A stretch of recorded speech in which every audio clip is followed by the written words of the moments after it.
We are now. Hey, everybody. Welcome to the Srimad Bhagavatam, chapter 86, 10th Canto. Arjuna kidnaps Subhadra and Krishna blesses his devotees.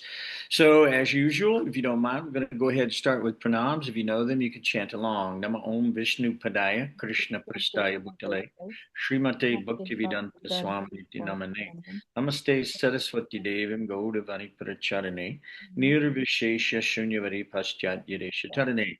Jai Shri Krishna Chaitanya Prabhu Shri Advaita Gadadhara Shri Vas Adi Gauda Bhakta Hari Krishna, Hari Krishna, Krishna Krishna, Hari Hari, Hari Rama, Rama Rama, Hari Hari. Om Namo Bhagavate Vasudevaya. Om Namo Bhagavate Vasudevaya. Om Namo Bhagavate Vasudevaya. Jai Srimad Bhagavatam Ki Jai. So we'll pass them around. I'll do the first 10 as usual, and everybody grab some part of this chapter. It's very beautiful. So, text one King Pariksit said, O Brahmana, we would like to learn how Arjuna married Lord Balaram's and Lord Krishna's sister, who was my grandmother. Sukadeva Goswami said, while traveling far and wide, visiting various holy places of pilgrimage, Arjuna came to Prabhas.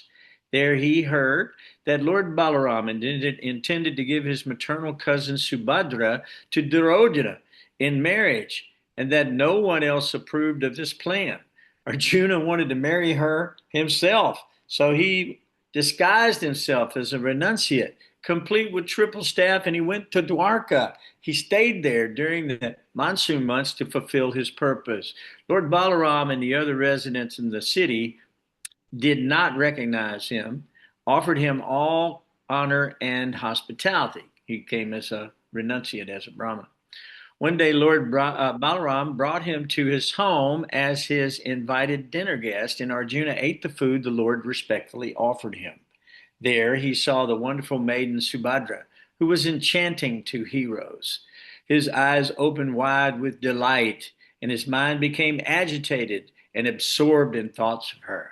Arjuna was very attractive to women, and as soon as Subhadra saw him, she wanted to have him as her husband. Smiling bashfully with sidelong glances, she fixed her heart and her eyes upon him. Meditating only on her and waiting for the opportunity to take her away, Arjuna had no peace. His heart trembled with passionate desire. Once, on the occasion of a great temple festival in honor of the Supreme Lord, Subhadra rode out of the fortress-like palace on a chariot. And at that time, the mighty chariot warrior Arjuna took the opportunity to kidnap her. Subhadra's parents and Krishna had sanctioned this. Standing on his chariot, Arjuna took up his bow and drove off the valiant fighters and palace guards who tried to block his way. As her relatives shouted in anger, he took Subhadra away, just as a lion takes his prey from the midst of lesser animals. That's pretty cool. I love that. So who would like to read next? Take about 10 if you don't mind. Mhm. When he heard of Subhadra's kidnapping, Lord Balaram became as disturbed as the ocean during the full moon. But Lord Krishna respectfully took hold of his feet and, together with other family members, pacified him by explaining the matter. Lord Balaram then happily set the bride and groom very valuable wedding gifts consisting of elephants, chariots, horses, and male and female servants. Sukadeva Goswami continued, there was a devotee of Krishna's known as Surtadev, Fruit who today. was a first Surtadev, who was a first-class Brahmana, perfectly satisfied by rendering unalloyed devotional service to Lord Krishna. He was peaceful, learned, and free from sense gratification. living as a religious householder in the city of Attila, within the kingdom of Veda. He managed to fulfill his obligations while maintaining himself with whatever sustenance easily came his way. By the will of providence, he obtained each day just what he needed for his maintenance and no more. Satisfied with this much, he properly executed his religious duties. Similarly, free from false ego, was the ruler of that kingdom, my dear Paris, a descendant of of the Matilda dynasty, named Lhasa. Both these devotees were very dear to Lord Acuta. Pleased with both of them, the Supreme Personality of Godhead mounted his chariot, which Durica had brought, and traveled to Zajav with a group of sages. Among these six sages were Narada, Vamadev, Atri, Krishna, Dwapapanya, Pana, Vyas, Parasaram, Asita, Aruni, myself, Bahaspati, Kanva, Maitri, and Kavan. In every city and town, the Lord passed along the way. O King, the people came forward to worship him with offerings of arga water in their hands, as if to worship the risen sun surrounded by planets. The men and women of Anata, Dana, Kurujagla, Kanik, Matse, Pankala, Kunti, Amandu, Kakaya, Kosala, Arna, and many other kingdoms drank with their eyes the nectarian beauty of Lord Krishna's lotus-like face, which was graced with generous smiles and affectionate glances. Simply by glancing at those who came to see him, Lord Krishna, the spiritual master of the three worlds, delivered them from the blindness of materialism. As he thus endowed them with fearlessness and divine vision, he heard demigods and men singing his glories, which purified the entire universe and destroy all misfortune. Gradually, he reached Vidya.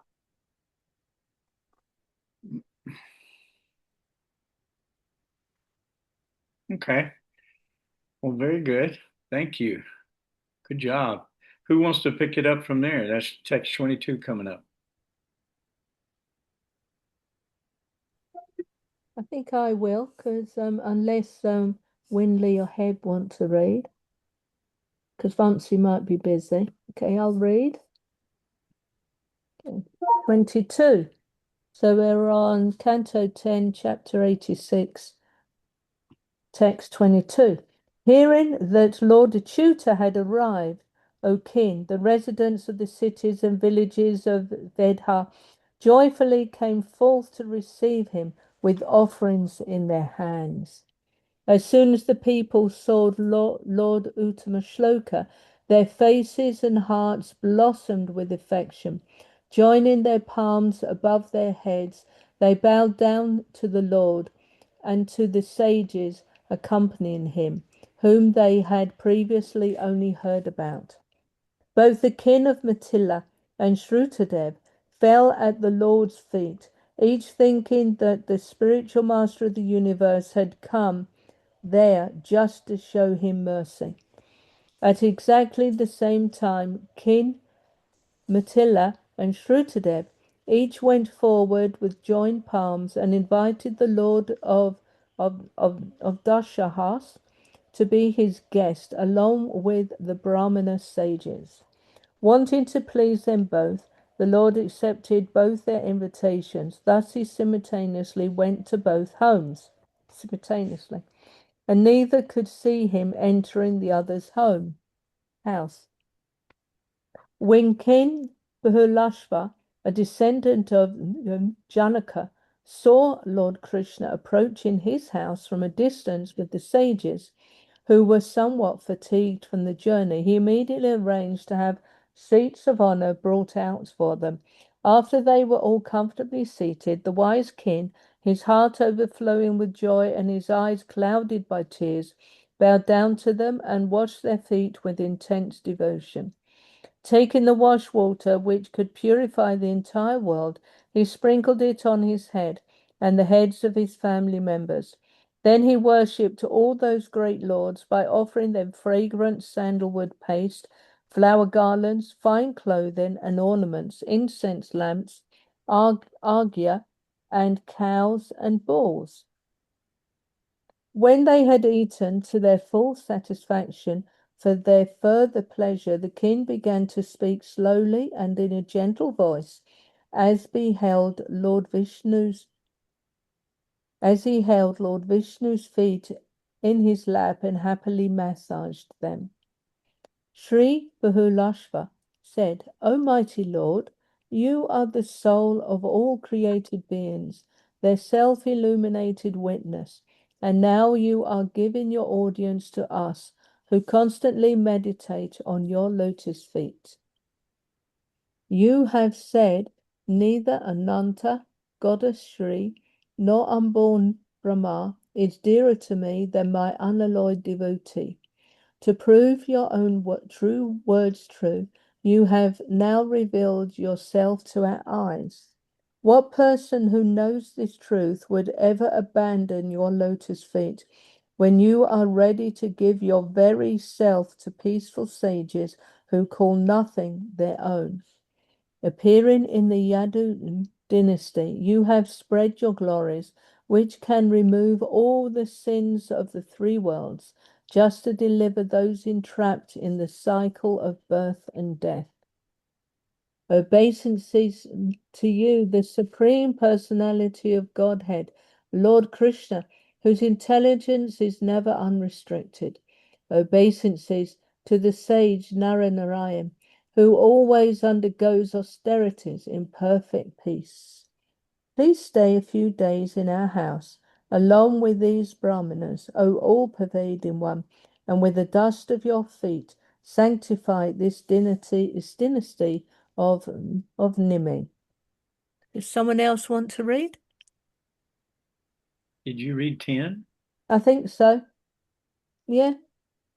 Yeah, I started on 22, and now Okay. that was 36. All right, Vamsi, are you there? Or is Heb there? Anybody want to add to it? Yes, Prabhuji, I can read. Please, yes. Thank you. Thank you so much. Text 37. Sukadev Goswami, thus invited by the king, the Supreme Lord, sustainer of the world, consented to stay for some time to bestow good fortune on the men and women of Mithila. Srutadeva received Lord Achyuta into his home with as much enthusiasm as that shown by King Bahulaswa. After bowing down to the Lord and the sages, Shrutadeva began to dance with great joy, waving his shawl. After bringing mats of grass and darba straw and seating his guests upon them, he greeted them with words of welcome. Then he and his wife washed their feet with great pleasure. With the wash water, the virtuous Shrutadeva copiously sprinkled himself, his house, and his family. Overjoyed, he felt that all his desires had now been fulfilled. He worshipped them with offerings of auspicious items easily available to him, such as fruits, ushira root, pure nectarian water, fragrant clay, tulsi leaves, kusa grass, and lotus flowers. Then he offered them food that increases the mode of goodness. He wondered, how is it that I, fallen into the blind well of family life, has been able to meet Lord Krishna? And how have I also been allowed to meet these great brahmanas who always carry the Lord within their hearts? Indeed, the dust of their feet is the shelter of all holy places. When his guests were seated comfortably, having each received a proper welcome, Shrutadeva approached them and sat down nearby with his wife, children, and other dependents. Then, while massaging the Lord's feet, he addressed Krishna and the sages. Shrutadeva said, "It is not that we have attained the audience of the Supreme Person only today, for we have in fact been associating with him ever since he created this universe with his energies and then entered it in his transcendental form. The Lord is like a sleeping person who creates a separate world in his imagination and then enters his own dream and sees himself within it. You reveal yourself within the hearts of those persons of pure consciousness who constantly hear about you, chant about you, worship you, glorify you, and converse with one another about you. But although you reside within the heart, you are very far away from those whose minds are disturbed by their entanglement in material work. Indeed, no one can grasp you by their material powers, for you reveal yourself only in the hearts of those who have learned to appreciate your transcendental qualities. Let me offer my obeisances unto you. You are realized as the Supreme Soul by those who know the absolute truth, whereas in your form of time, you impose death upon the forgetful souls. You appear both in your causeless spiritual form and in the created form of this universe, thus simultaneously uncovering the eyes of your devotees and obstructing the vision of the non-devotees. O Lord, you are that Supreme Soul, and we are your servants. How shall we serve you? My Lord, simply seeing you puts an end to all the troubles of human life. Sri Sukadeva Goswami said, after hearing Shrutadeva speak these words, the Supreme Personality of Godhead, who relieves his surrendered devotee's distress, took Shrutadeva's hand in his own and smiling spoke to him as follows. The Supreme Lord, sorry, Hare Krishna. Go ahead. Go ahead. Oh, thank you. Unless somebody else wants some. Is there anybody else who wants to read that hasn't read? I think there's only about 6 more verses, 7. Sure, Prabhuji. I'll finish it up. Okay. Text 51. The Supreme Lord said, my dear Brahmana, you should know that these great sages have come here just to bless you. They traveled throughout the worlds with me, purifying them with the dust of their feet.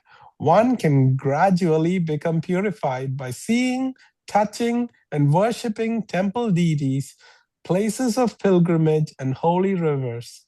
But one can attain the same result immediately simply by receiving the glances of exalted sages. By his very birth, a Brahmana is the best of all living beings in this world, and he becomes even more exalted when he is endowed with austerity, learning, and self-satisfaction. What to speak of devotion to me? Even my own four-armed form is no dearer to me than a Brahmana. Within himself, a learned Brahmana comprises all the Vedas, just as within myself I comprise all the demigods. Ignorant of this truth, foolish people neglect and enviously offend a learned Brahmana, who, being non-different from me, is their spiritual master and very self. They consider worshipable only such obvious manifestations of divinity as my deity form. Because he has realized me, a Brahmana is firmly fixed in the knowledge that everything moving and non-moving in the universe, and also the primary elements of its creation, are all manifest forms expanded from me.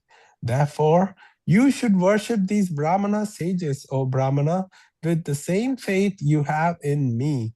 If you do so, you will worship me directly, which you cannot do otherwise, even with offerings of vast riches. Sri Shuka said, so instructed by his Lord, with single-minded devotion, Shrutadeva worshipped Sri Krishna and the topmost Brahmanas accompanying him, and King Bahulasva did the same. Thus, both Shrutadeva and the king attained the ultimate transcendental destination. O king, thus the personality of Godhead, who is devoted to his own devotees, stayed for some time with his two great devotees, Shrutadeva and Bahulasva, teaching them the behavior of perfect saints. Then the Lord returned to Dwaraka. Hare Krishna. Hare Thank you so Krishna. much. That's a beautiful chapter. That's very, very wonderful. Great story. The next chapter is the prayers of the personified Vedas, which is pretty, I would say, intensively philosophical. And so, if you guys don't mind, I think what we'll do, instead of just jumping right into that next chapter, is maybe we should go over a couple of these verses and some things that were said here that are paramount. So, does anybody have any questions or thoughts about this chapter? We'll just kind of casually discuss it while we're here. It's interesting how Marie was asking me some questions this week about Lord Jagannath, Baladev, and Subhadra. And so it's interesting here at the start of this chapter, she can see some more information about Lady Subhadra because she didn't understand who they were. So Good. we had to talk about that. And then, yeah, here's some more. Here's Subhadra falling in love with Arjuna and him kidnapping her and and they race off because they're falling in love and getting married. But it says here that she was the daughter of Vasudev and Devaki. But wasn't that because they raised her? Because wasn't she Yasoda's daughter? And then when Vasudev went and switched babies and gave Yasoda Krishna, and didn't he take the daughter then? Do you know anything about that, Bumpy? Yeah, Prabhuji, what I've heard is that the baby that got switched was Mahamaya, and she just, when Kamsa threw the baby, even seeing if it was a girl, she just showed the Durga form, which is Mother Parvati. So she was not Subhadra.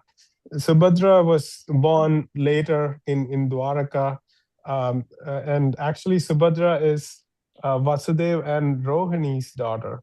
So, like, biological sister of Balramji, not David. Okay. yeah, not David. So yeah, Yeah, Rohini. Hare Krishna. In other words, Yes. Rohini, right? Yeah, Rohini. Very Yes. good. Okay.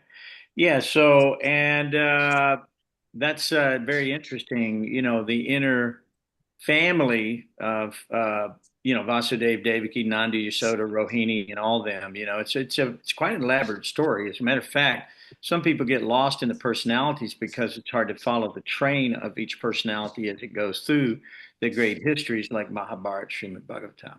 But they're not chronologically in order, so it can throw you off a little bit, And Prabhupada was careful to explain that. He said, even though these are not, in chronological order or composed, that way, still they're perfected transcendental literature. and everything about them will benefit the soul of a person, and especially hearing these stories, just like we heard in the last story, that anyone who hears that story that we had just told in the last chapter will become attracted to the Supreme Lord's pastimes and ultimately go back home, back to Godhead. So there's a great boon in every bit of this, in any of it that you want. So when Arjuna goes, see, he was all Subhadra was already promised to Duryodhana, right? So Arjuna couldn't tolerate, so he went there as a mendicant, and he went there, and Balaram invited him to his home, and so the whole thing, and when of course he saw Subhadra, immediately he fell for her, and she fell for him. He was very attractive to her, and said they were overwhelmed with. He was overwhelmed with desire for her at that time, and he couldn't have any further rest.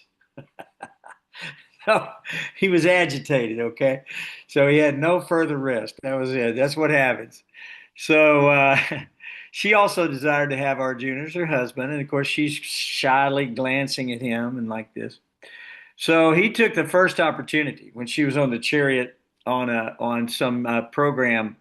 Uh, he immediately captured her and fended off all of her protectors and all of the other armies and took her away as a lion takes away from the jackal his due allotment, his due portion.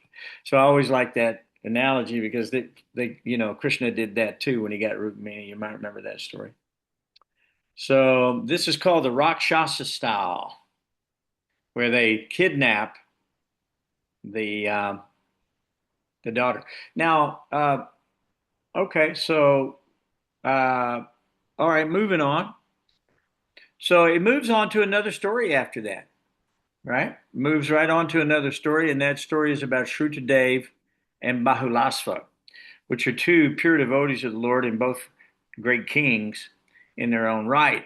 So when the Lord goes there to Mithila, he sees these great devotees, and they're all there. And of course, the Brahmanas are with him and all that. They welcome him. They welcome the Lord and Balaram and Krishna and all this. They wash their feet.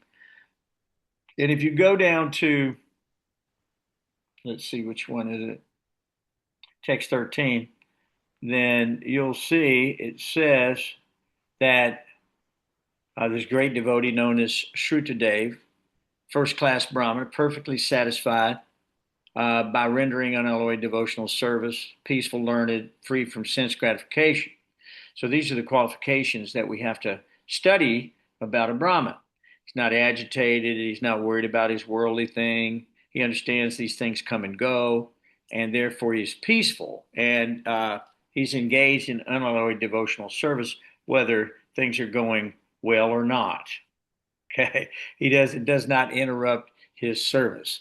In the Bhagavad Gita, it's described as one who is stita dira. Stita dira means one who is unmoved, unshakable, unchanged, and fixed in the realization of the immortal soul, does not identify with the material body, and sees everything in the material world as equal, even whether it's a stone, gold, stool, a dog or a dog eater, a brahmana, a dacoit. He sees everything equally because he realizes these are all rightly done by the will of the Lord.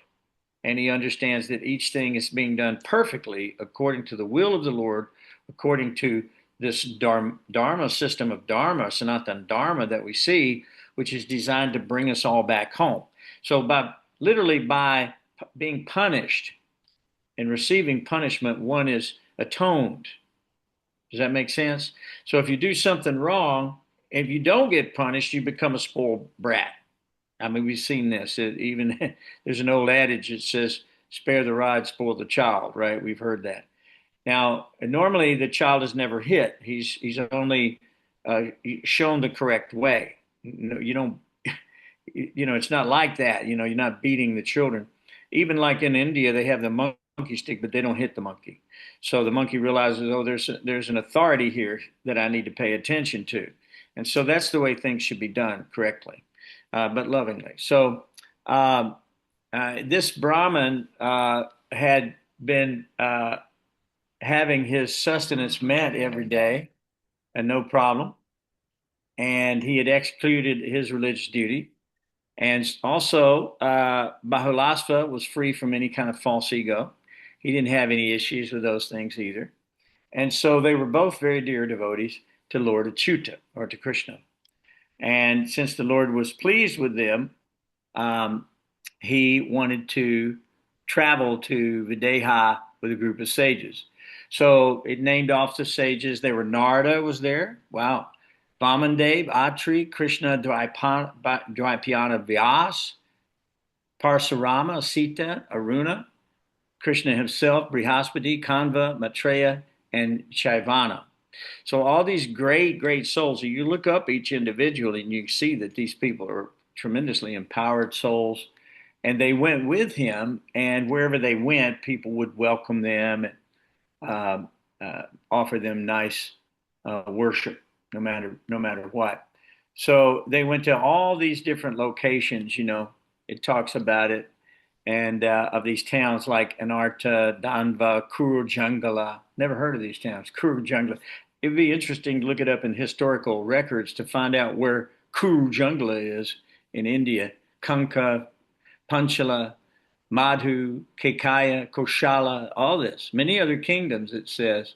They saw beautiful places, and everywhere Krishna went, people drank in his nectarian beauty from his lotus feet.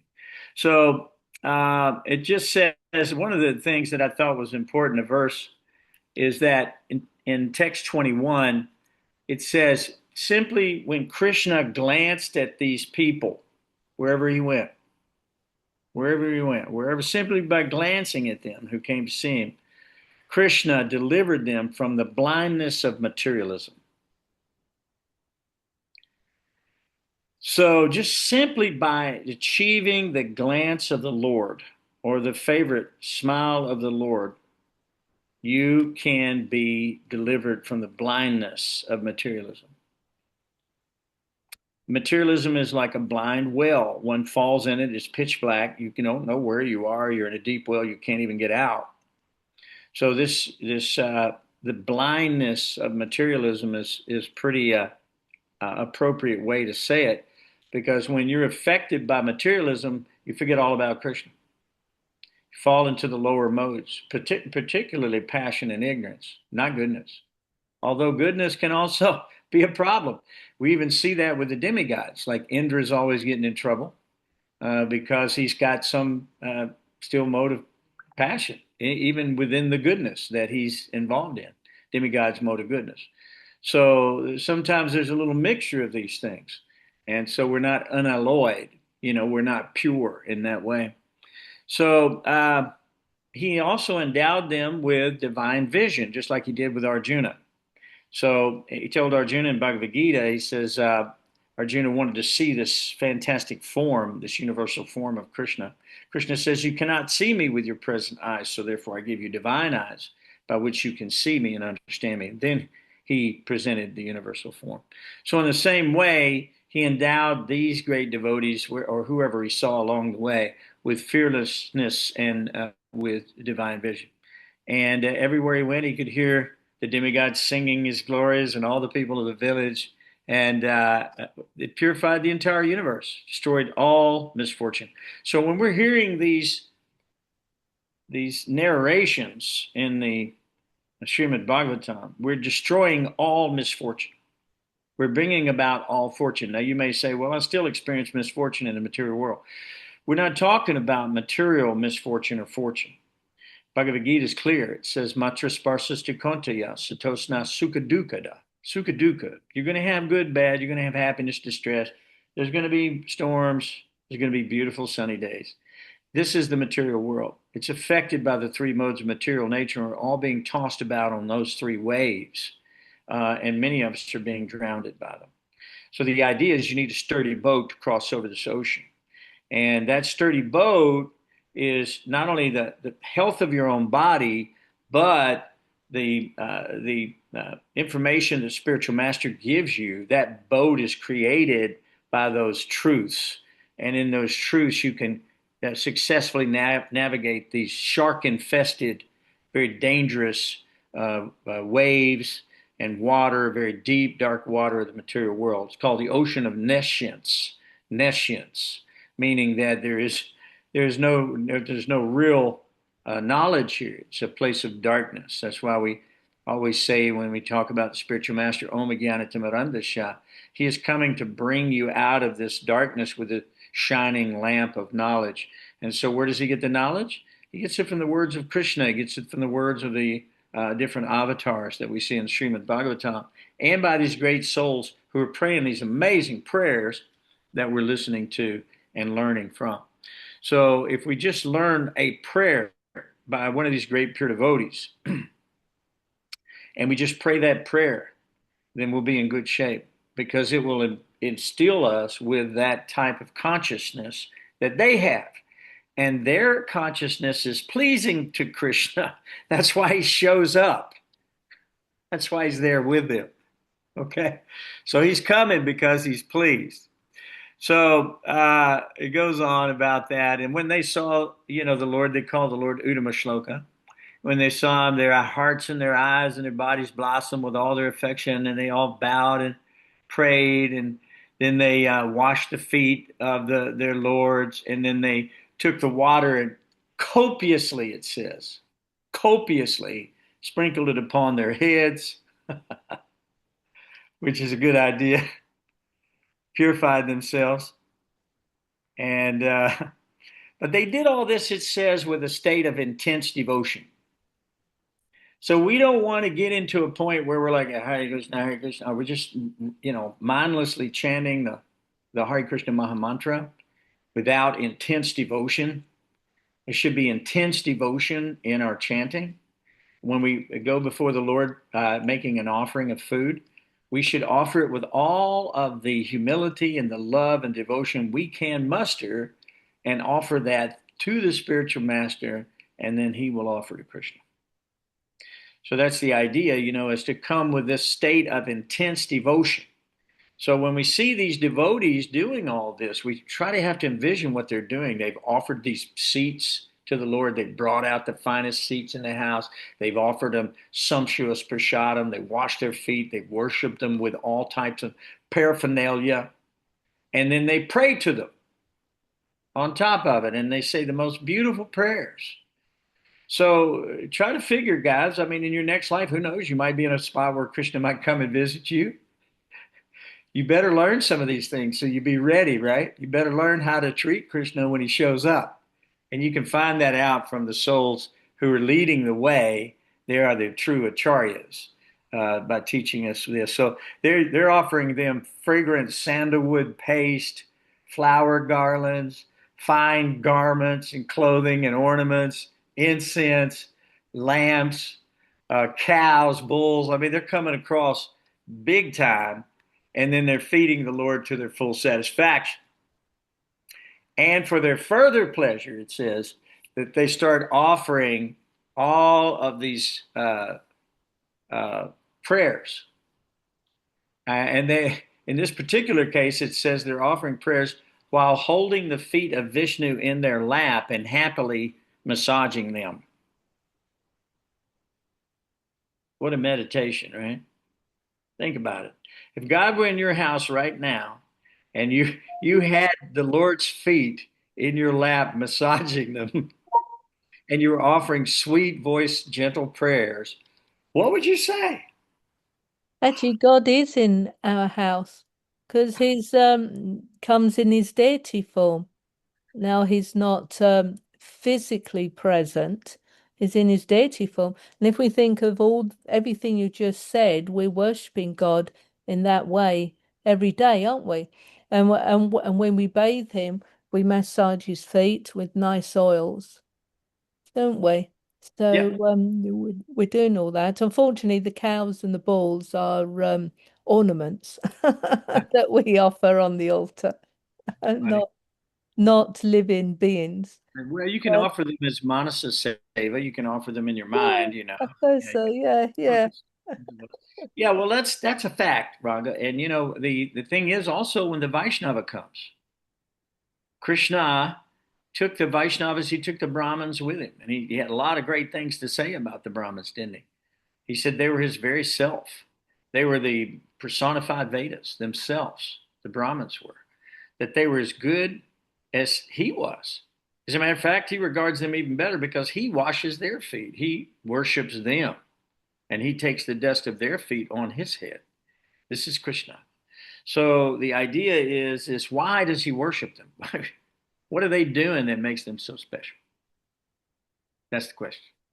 So if you got to learn what that is, and you got to try to emulate those activities, you have to become that person. So there's a chapter in the Bhagavad Gita called The Divine and Demoniac Natures. You can read it. We read it quite a bit, and we talk about it quite a bit in these different lectures that we're doing. But the thing about it is, it describes fully the qualities of the Vaishnava devotee, of the Brahmin, and exactly what his nature is. And so if we see that nature and we see that we're not acting that way, we can correct ourselves. That's called yoga. So when you perform yoga, you're in a state of self-correction. You're also being corrected by the guru. And the guru is in his vanis, in his words. And so we read his words every day and we learn from those words as to how to please Krishna, because he is pleasing to Krishna. He's actually pleasing to Krishna. We're not, but he is. So therefore, we're receiving his mercy, the guru's mercy, and that's how come we're being introduced to Krishna. So he says right here, he says, you have said neither Ananta goddess, Sri, nor unborn Brahma is dearer to me than my unalloyed devotee. To prove your own words true, you have now revealed yourself to our eyes, because they're unalloyed devotees. So Krishna has revealed himself to their eyes. Well, when Brahma goes to the ocean of milk, Krishna don't show up. He's not there. I mean, he's there. They hears his voice. Now, there are occasions where Brahma did get to see Krishna, obviously, when he took all the cowherd boys and stuff, created a great offense. Krishna had to straighten him out. but but normally, you just don't get the audience. It says so. He says, "What person who knows this truth about you would ever abandon your lotus feet?" When you're ready to give your very self to those peaceful sages who call nothing their own except you. Nothing except you, really, for Krishna. So very interesting. And so they wanted him to stay a few days. They did. Stayed in the home, bestowed good fortune to men and women of Matilda there. And so interesting, though, Shrutadev and Bahulasva, they both invited the Lord, and the Lord wanted to please them both. And it was simultaneously, he went to each other's houses. So he divided himself. I guess he went with the Brahmins, and they divided themselves too. Do you know, Vamsi, if that's the truth or not? Because if they did, that would be extraordinary. Yeah, I don't know, Prabhuji. That'd be interesting to find out, wouldn't it? I'd love to know. I'd love to know. Because he had to split himself so he could be in both places, right? Hmm. All right. Well, we don't know the answer to that one, but I would imagine that who was ever hanging out with Krishna would have all of the siddhas, and they would be able to, lahima, mahima, anima. They'd be able to probably do any of that stuff in the service of the Lord, because the Lord is making it possible to serve Him, and He's given them all facility for that. So, very, very nice story about that. Fragrant clay, tulsi leaves, kusha grass, lotus flowers, foods that increase the mode of goodness, this kind of thing is what they offered the Lord. So, but this is what I thought was very cool. And it says here that he's also been allowed to meet the Brahmanas, who always carry the Lord within their hearts. Indeed, the dust of their feet is the shelter of all holy places. So they note that the Brahmins are worshipable in that situation. So it says, this is what Ranga said a minute ago. It's very cool. because Shrutadev said the same thing, basically.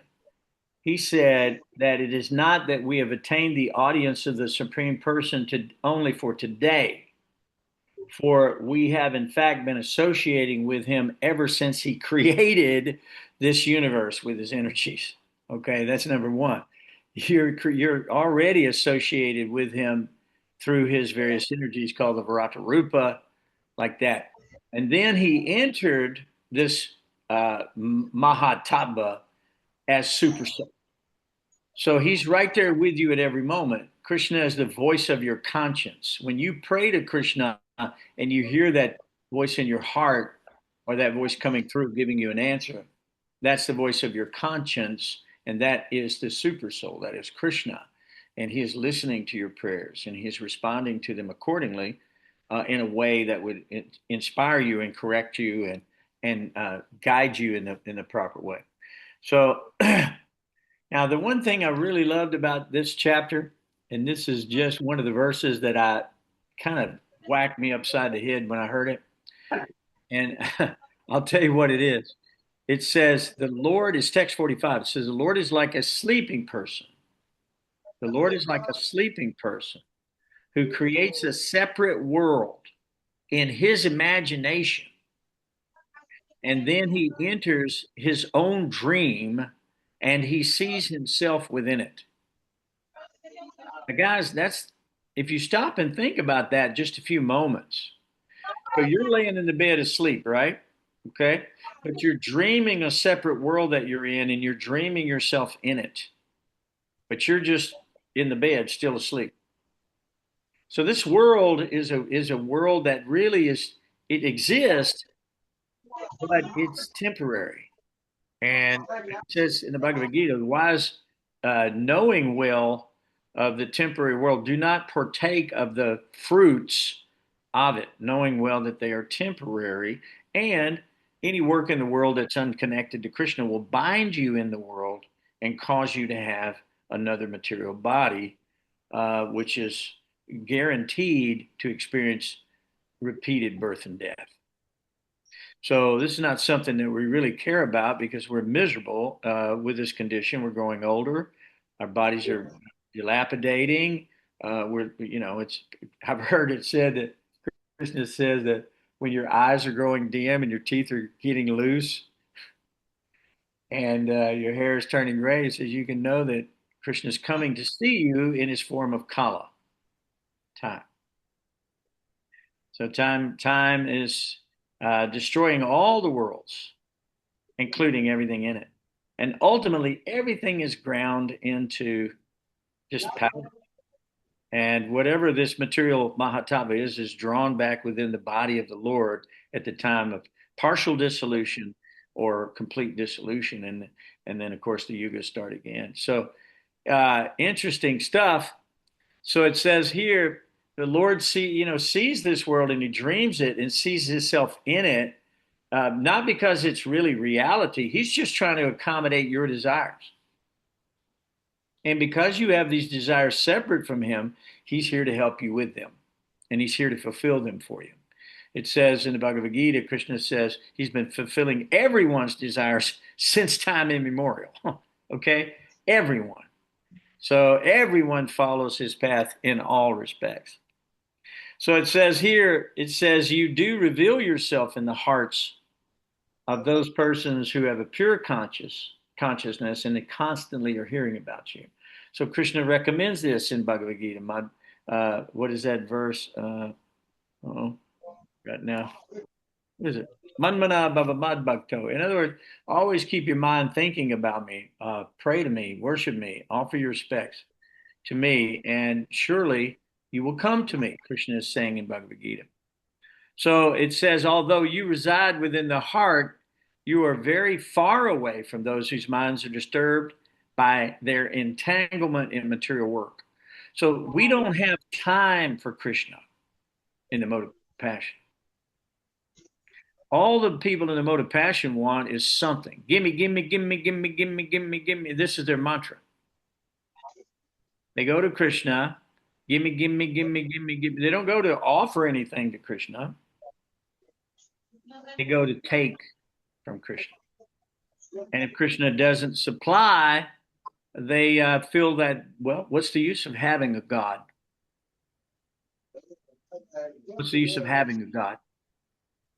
Even Krishna tried to explain this karma kanda philosophy to Nanda Maharaj at one point, and it's really atheistic philosophy. And the reason it is because it says that there's really nothing except for you, your desire, and your karmic reaction from it.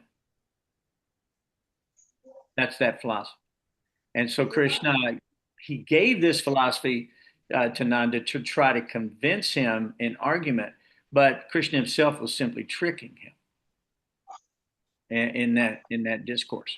So the interesting thing, because they took the sacrifice from, I think it was Indra's sacrifice at the time, they took it and used it all to worship the what was it, the cows in Vrindavan.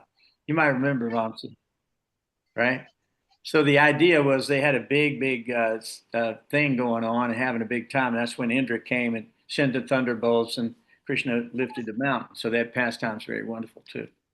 But if you become entangled in material work, Krishna will not reveal himself to you. You have to have learned to appreciate the Lord's transcendental qualities.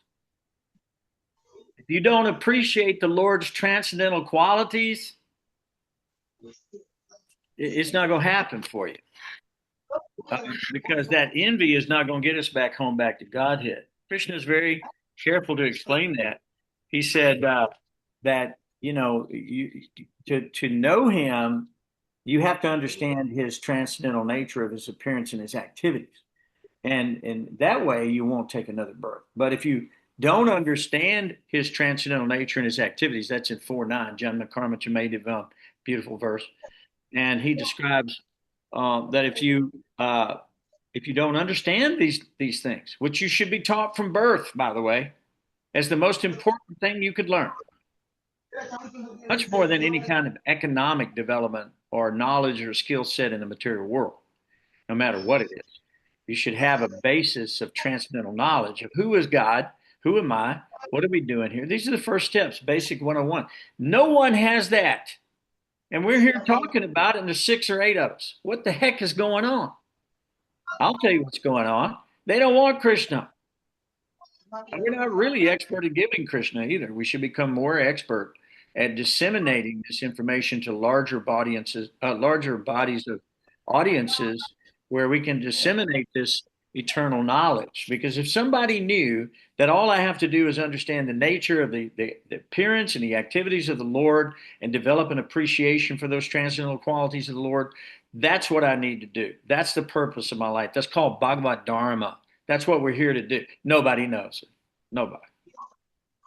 You can imagine how Prabhupada must have felt 60 years ago coming to America and thinking, my God, what am I going to do with these people? Right? Think about it, man. And here, I mean, we were like aliens. I actually believed when I saw the Hare Krishna devotees in San Francisco in 1972, and they were chanting in front of Ram Dass's ashram, and I was sitting in there with him, and they went by. They had orange robes, bald heads, Sikhs in the back, and they were chanting these sounds I'd never heard before. And but it seemed familiar. I ran out onto the street to try to find them within moments of when they had gone by, and they had disappeared. I actually thought the alien mothership had come and taken them back or something, because they did not look like they belonged in America at all. Okay. I mean, even though we were freaks and hippies, these people really were extraordinarily freaky looking. Because, you know, if you're not familiar with what a sadhu is supposed to look like, if you don't know the culture of India or the history of the Vedas or any of that, it looks pretty odd when you're a hippie in San Francisco in 1960. So, yeah, I thought the mothership took them back, if you know what I mean, that they just got beamed up or something. Because it's transcendental. I figure, well, they're not of this world.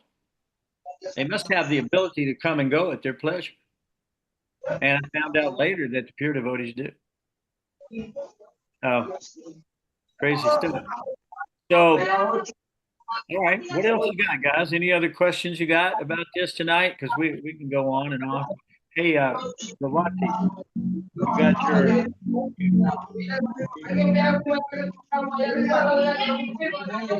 Don't think she can.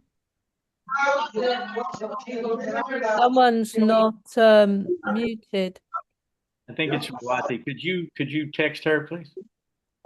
Oh, is it Rawati? Are you unmuted? You Maybe might be able to mute people as a host, I wonder. I'm gonna mute her and Mm. see if it's her. Oh no, she's already. No. Yeah, that was her. Okay. Okay. There we go. Well, hopefully she can. Now, Winley and Heb were making a few points and questions Yeah, let's go during over them. that. Yeah. What do they have? I hadn't looked up yet. Let me look. There's 10 comments here. Okay. Okay. Yeah. Any particular question that people want to ask about? Okay. All Hare right. Krishna Prabhuji, just want to ask about Arjuna and Krishna. Like the pastimes are sometimes similar, right? Like you were mentioning about Krishna and Rukmini, the Rakshasa wedding, and now Arjuna and Subhadra. And we also know about Arjuna's marriage with Draupadi. He had to shoot an arrow.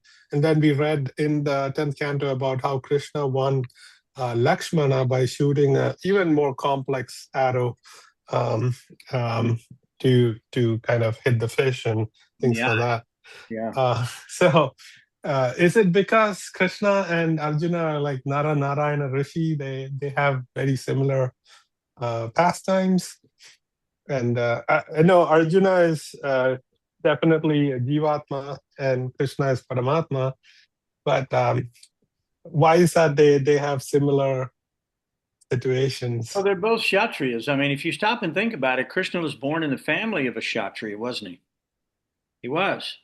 And the reason, then, of course, he went to live with a Vaishya. Well, of course, Nanda was also a king, of his that area. But the point is that the reason he did that is because Pritranaya Sadhanam Vinashaya Chandushkratam, Krishna's primary purpose is to come and deliver the devotees and, of course, kill the demons. So, in the process of being a Kshatriya, there are many activities that um, he's doing that's all across the board. Actually, Krishna functions all across the board of activities, doesn't he? Almost in every ashram, really. But as a child, he did different pastimes, and then when he grew up, he became quite chivalrous and destroying armies in the world, et cetera, and so on. So um, that process of taking a woman in that Rakshasa style or a wife in that Rakshasa style is something that was actually pretty prevalent, really, Vamsi, at the time. And not just Krishna and Arjuna did it. I'm sure other people, other kings or whatever would come and do it and try, to be a great hero and steal the queen or whatever. But during this particular time period, they did that, and Krishna did that. So yeah, there's a lot of similarities because they're Kshatriyas. They were also friends, did a lot of things together just as friends. Even Arjuna apologized for it. You might remember he said, I've offended you because we've laid on the same bed and joked. And I've said, oh, yes, you're so, in other words, he's kind of glorifying him, but mocking him at the same time. And Krishna is receiving that in good humor. So, so those things are there. But I don't know if I answered your question or not, but they can be in every universe at the same time doing this eternal pastime. So the Vedas are eternal. These activities are eternal. They're not temporary. They're not just being done one time and then forgotten. Although they're being done at a point in history, therefore we forget them in history. And that's why Krishna comes again and again and again and again. But that's the idea. And one of the things that I really love, though, about this chapter is that Krishna shows the value of the Brahman in this particular chapter. He does. He says because the Brahmana has realized me, and is firmly fixed in knowledge. And he understands what all the non-moving and moving things in the universe are all about. He also understands primary elements of creation. He understands that all forms are manifest and expanded from Krishna. I mean, he sees all that. And therefore, Krishna considers them to be as good as himself, worshipable as himself. So he said, if you have some faith in me, he said, if you worship the Brahmana, then you will actually be worshiping me directly. That's what he says. And which you cannot do otherwise. You cannot do it otherwise, he said. Even if you have offerings of vast riches. Because look at these great sacrifices we're seeing all these great kings are doing Bali. We're seeing all these great Yudhisthira sacrifices read about the other day.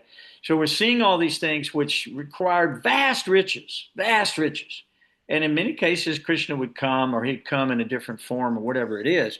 But here they're getting to see Krishna in person because the Brahman is representing Krishna. Just like if you send your ambassador, you may not be the president of the United States, but if you send the ambassador of the president of the United States, he is as good as the president of the United States. And his words carry the same weight as that of the president of the United States. So in the same way, the Brahman, as long as he's not deviating and he's in the proper sampradaya, he's offering the same thing Krishna is offering. And his mercy is considered to be necessary for us to come back home, back to Godhead. That's why we always saying, take the dust of the Brahman, take the dust of the Vaishnava on our head. And please do not offend them, because if you're offending them or criticizing them, that is called the mad elephant disease, the mad elephant offense. Okay, hold on. I got to get these calls in a second. Okay, guys. Well, that's about it for tonight. It's 8:04. Is there anything else anybody else wants to add before we go? Yes, Prabhuji. So it's said in the verse that just seeing the wonderful devotees itself gives you the same, benefit of going to holy places. So I'm very happy to see all of you and purify myself today. Thank you so much. Hare Krishna. Vamsi, you're purifying us. We're so happy, bud. Thank you very much, guys. And listen, if you would, repeat after me.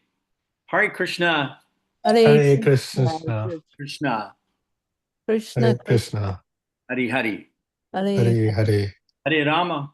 Hare Rama. Hare Rama. Hare Rama. Rama Rama. Rama Rama. Hare Hare. Hare Hare Hare. I'm signing off, guys. Thank you so much. Please pray for Gayatri Dasa, and I'll pray for you as well. Okay? We'll see you next week. Hare Krishna. Hare Krishna. Everybody. Hare Bol. Good night.